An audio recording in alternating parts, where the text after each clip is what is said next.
Hello friends, मैं Shrikant Kumar Ranjan, supply inspector 66 batch.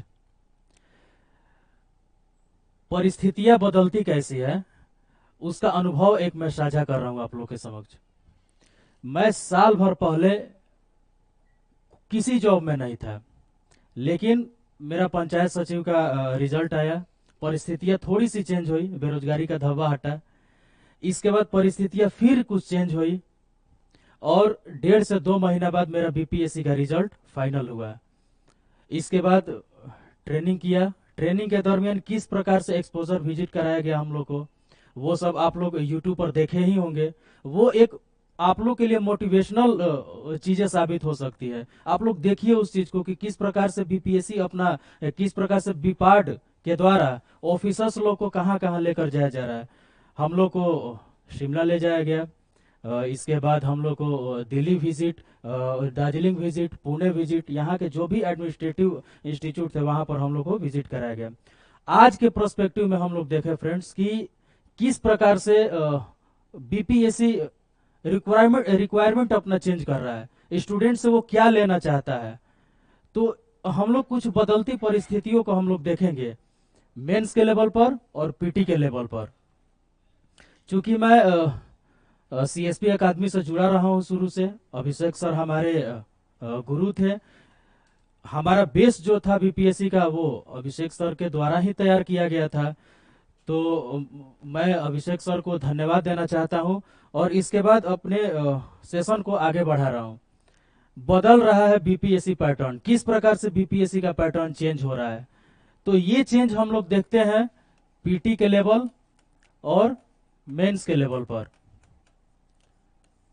PT में क्या चेंज हुआ है और मेंस में क्या चेंज हुआ है।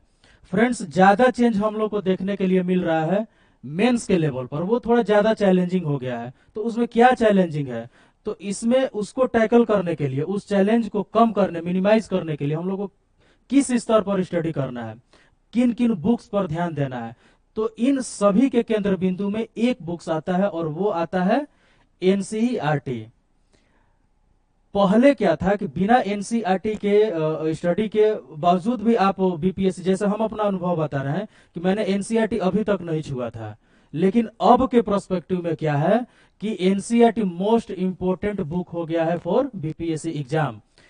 किस प्रकार से हो गया है मैं आपको अभी डिस्क्राइब करता हूं। जैसे ये था क्वेश्चन, 68 मेंस का क्वेश्चन था। इसमें कुछ कुछ क्वेश्चन ये जो थे ये प्रिडिक्टेबल क्वेश्चन, ये पहले से सभी लोग रेडी करते आ रहे थे ये सब क्वेश्चन। लेकिन कुछ कुछ टॉपिक ऐसे थे जैसे प्राचीन काल में पूर्वी भारत में गुहाओं का विकास और यहाँ पर उत्तर भारत में मंदिरों का विकास। ये क्वेश्चन जो पूछा है ये आर्ट एंड कल्चर का टॉपिक है और ये आर्ट एंड कल्चर हम लोग जीएस पेपर 1 के हिस्ट्री सेक्शन में कभी नहीं पढ़ते थे। आर्ट एंड कल्चर में हम लोग बस केवल पढ़ते थे पाल कला, मौर्य कला, पटना कलम और मधुबनी पेंटिंग। ये 4 टॉपिक हम लोग पढ़ते थे, लेकिन उन टॉपिक से इतर क्वेश्चन अब आने लगा है और वो क्वेश्चन अब आर्ट एंड कल्चर से हम लोग को पूछने लगा है, गुहाओं का विकास और मंदिर का विकास। तो ये क्वेश्चन टैकल हो जाता तब जब हम लोग एनसीईआरटी को बहुत बढ़िया से क्लियर किए होते। इसके बाद आगे हम लोग देखते हैं फ्रेंड्स, जो करेंट सेक्शन का जो क्वेश्चन है वो सभी के छक्के छुड़ा दिए थे। उसमें कोई प्रिडिक्ट नहीं कर सकता था कि वैसा क्वेश्चन आने वाला है। ना कोचिंग सेंटर और ना ही जो एग्जामिनर है वो कभी भी ऐसा क्वेश्चन की उम्मीद ही नहीं कर सकते थे। लेकिन बीपीएससी का बदलता पैटर्न यही है कि हम लोग को अब वैसी व्यवस्थाओं से गुजरना पड़ेगा जहां पर हम लोग एक समग्र अध्ययन और खुले दिमाग से चीजों को समझना, उसका नोट्स बनाना और उसको प्रॉपर ढंग से याद करना पड़ता है। जैसे एक एग्जांपल देखिए, 18वीं राष्ट्रीय स्काउट और गाइड्स जम्बूरी का आयोजन कहाँ हुआ था, ये तो आज तक मैंने भी नहीं कभी सुना था।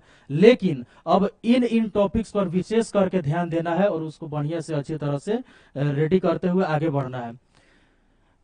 बीपीएससी के एग्जाम प्रिपरेशन के दरमियान 2 बुक्स एकदम अति आवश्यक है। वो क्या है, बिहार बजट, वो सेंट्रल लेवल या स्टेट लेवल, और इसके बाद आर्थिक समीक्षा सेंट्रल लेवल या और ये बिहार स्टेट लेवल। इन दोनों को बहुत अच्छे तरीका से हम लोग को हैंडल करने, क्योंकि देखिए डायरेक्ट क्वेश्चन यहाँ से उठा रहा है। 7 निश्चय 2, ये सब योजनाएं आर्थिक समीक्षा बजट में चर्चा में है। इसके बाद तो बीपीएससी के एग्जाम के प्रिपरेशन में हम लोग को चीज़ों को ध्यान देना है कि बिहार बजट और आर्थिक समीक्षा इसको बहुत अच्छा से क्लियर करके हम लोग को जाना है। आगे हम लोग देखते हैं GS paper two. GS paper two में जो पॉलिटी वाला सेक्शन था, ये तो पॉलिटी वाला सेक्शन नॉर्मल क्वेश्चन है, इसमें ज़्यादा छेड़छाड़ हुआ नहीं है। तो इसके लिए जो हम लोग प्रिपरेशन करते थे उसमें थोड़ा सा प्रैक्टिकल होकर और सोचना पड़ेगा आपको, क्योंकि यहाँ पर देखिए क्षेत्रीय राजनीति की अपनी भूमिका, इसका क्वेश्चन, इसमें हम लोग को क्षेत्रीय राजनीति किस प्रकार से इसका वोट किस प्रकार से सीटें इसकी बढ़ रही है वो प्रॉपर डाटा देना होता है इसको। तो इस प्रकार से हम लोग देखेंगे तो थोड़ा सा डायनेमिक क्वेश्चन है पॉलिटी का। इसके बाद आगे देखेंगे हम लोग ये इकोनॉमिक और ज्योग्राफी वाला सेक्शन। तो इसमें मेनली कहाँ से क्वेश्चन उठाया है, राष्ट्रीय लॉजिस्टिक नीति 2022। इसमें क्या है, ये योजना है सेंट्रल गवर्नमेंट का, और इस योजना का चर्चा बजट में प्रॉपर तरीके से किया गया था। तो बजट यहाँ पर भी अपना अमिट छाप छोड़ रहा है। इसके बाद अटल इनोवेशन योजना, ये सेंट्रल गवर्नमेंट का बहुत बड़ा प्रोजेक्ट है, और उसका तो ये चीज यहाँ पर हम लोग को ध्यान देना है। कहने का मतलब ये है कि कुल मिलाकर जो भी हम लोग को अध्ययन करना है वो सीमित दायरे में रहकर नहीं करना है, बल्कि प्रॉपर खुले दिमाग से खुले दिमाग से चीजों को सोचना, उसका प्रॉपर नोट्स बनाना और उसको याद करते हुए अभी से आगे बढ़ना है, ताकि लास्ट समय में हम लोग को सामने ना आ पाए। इसके बाद आगे देखेंगे हम लोग फ्रेंड्स की इसमें क्वेश्चन एक है नीली अर्थव्यवस्था, ब्लू इकोनॉमिक से संबंधित क्वेश्चन। तो ये सब क्वेश्चन जनरली आते रहते हैं करंट अफेयर में, तो इन सब चीजों को देखते रहना है। तो अब बीपीएससी का पैटर्न तो सीमित है नहीं, ठीक ना, इसको बदलते पैटर्न के अनुसार हम लोग को अध्ययन करते रहना है। और दो चीजों पर फोकस करना है। हम लोग का रिजल्ट जो आता है वो जीएस पेपर वन, उसको अच्छे तरीके से आपको करना, और उसमें क्या, जो स्टैटिक्स वाला पोर्शन है उसको क्लियर करना है। तो बदलते पैटर्न के अनुसार हम लोग को अध्ययन करना है, और एनसीईआरटी को मुख्य केंद्र बिंदु में रखते हुए अपना नोट्स प्रॉपर तैयार करना, और उसको याद करना, और उसको अच्छे तरीके से जाकर वहां पर दर्शा देना है एग्जामिनेशन हॉल में। फ्रेंड्स कुछ अपना अनुभव बता रहे हैं। जैसे हम लोग का रिजल्ट आया, रिजल्ट के बाद हम लोग का 4 महीने का ट्रेनिंग हुआ। उस 4 महीने के ट्रेनिंग में हम लोग को बहुत सारी चीजें बताई गई, उसमें एक्सपोजर विजिट भी हम लोग को कराया गया। तो मैं यह बताना चाहता हूं कि आप लोग जो भी आप लोग का मोटिवेशन हो या जो भी लक्ष्य हो, उसको टारगेट में रखते हुए आप लोग बीपीएससी क्वालिफाई करने के लिए आप लोग भरसक प्रयास कीजिए, जितना एनर्जी है सब झोंक दीजिए। क्योंकि अब हम लोग का जो ट्रेनिंग है वो मतलब इंटरनेशनल नेशनल लेवल पर मतलब कि अब होने वाला है। हम लोग को जो पुणे का यशदा है, वहाँ का जो पब्लिक ट्रेनिंग इंस्टीट्यूट है वहाँ पर ले जाया गया, शिमला का ट्रेनिंग इंस्टीट्यूट जो वहाँ ले जाया गया, एचएमआई ले जाया गया, वहाँ पर ट्रैकिंग कराया गया। तो बहुत मजा आने वाला है। तो आपसे यही दरख्वास्त है कि आप लोग पूरा एनर्जी के साथ आप लोग बीपीएससी के बदलते पैटर्न को मद्देनजर देखते हुए आप लोग स्टडी कीजिए, प्रॉपर ढंग से नोट्स तैयार कीजिए, उसको याद कीजिए, तभी जाकर सफलता आपके हाथ लगेगी।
तो इसके साथ ही हम लोग देखते हैं जो मैंने बोला है उसका किसी और न्यूज़पेपर से, दूसरे दैनिक जागरण, दैनिक भास्कर, सारे न्यूज़पेपर का ही मैंने कटिंग यहाँ लिया है और उसी से मैं जो इन्फॉर्मेशन है उसी इन्फॉर्मेशन को मैं आपके साथ शेयर कर रहा हूँ। तो क्या है इसमें, अगर आप देखेंगे तो इसमें भी कहा गया है ग्राहक बैंक खाते में 2000 नोट के रूप में कितनी भी राशि जमा कर सकते हैं, लेकिन इंपॉर्टेंट है आपका उस बैंक में अकाउंट होना चाहिए।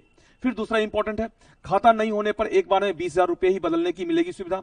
केंद्रीय बैंक ने कहा क्लीन नोट पॉलिसी के तहत वापस लिए गए 2000 के नोट है। बैंकों के को ग्राहकों को 2000 रुपए के नोट नहीं देने का दिया गया निर्देश। मींस अब जो है बैंक जो भी बैंक है इस पीरियड में 2000 के नोट्स अपने कस्टमर को नहीं देगी, यह भी इंपॉर्टेंट है। अब आप एटीएम में 2000 के नोट नहीं देखेंगे ये। फिर उसके बाद इंपॉर्टेंट है 30 सितंबर के बाद 2000 के नोट की वैधता को लेकर स्थिति साफ नहीं, जैसा कि मैंने पहले ही बोला था, जो या लीगल टेंडर मनी होगा या नहीं होगा इसको लेकर के आरबीआई ने अभी कुछ डिस्क्लोज नहीं किया है। अब इसको लेकर के कुछ इकोनॉमिस्ट का भी कंसर्न है, जैसे अर्थव्यवस्था पर क्या इसका असर पड़ेगा इस डिमोनेटाइजेशन का।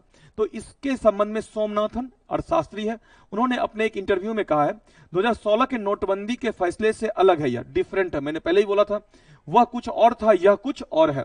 वह डीमोनेटाइजेशन और उसका पर्पस था करप्शन, उसके बाद जो है ब्लैक मनी, जो पैरेलल इकोनॉमी है, ब्लैक मनी, और साथ ही साथ कुछ टेररिस्ट एक्टिविटी जो हो रहे थे, स्टोन पेल्टिंग, जो पत्थर फेंकने की घटना जम्मू कश्मीर में हो रही थी, ऐसे घटनाओं को इनडायरेक्टली क्या करना, कंट्रोल करना थ्रू डिमोनेटाइजेशन।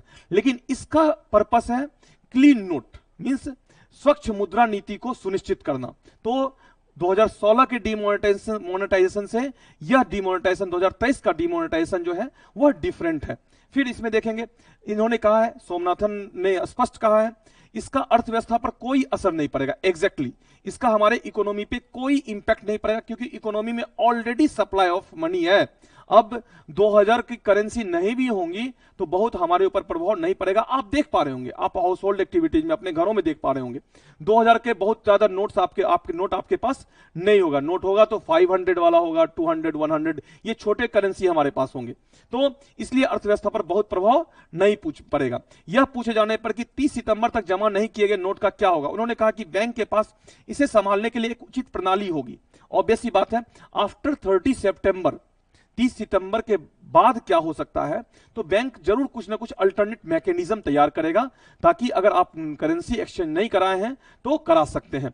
वहीं पूर्व वित्त सचिव एससी गर्ग ने कहा है इस कदम का उद्देश्य ज्यादा मूल्य वाले नोट पर निर्भरता कम करना और डिजिटल भुगतान को बढ़ावा देना। एग्जैक्टली अब समझिएगा, former finance secretary SC Garg का कहना है जो डिजिटलाइजेशन, डिजिटल इकोनॉमी को प्रमोट करना, और डिजिटल इकोनॉमी को प्रमोट करने के लिए हम ऑनलाइन 2000 भी सेंड कर सकते हैं और 2 रुपया भी सेंड कर सकते हैं। मींस फिजिकल अपीयरेंस जो करेंसी का है उसको क्या करना, मिनिमाइज करना, ये इंपॉर्टेंट है।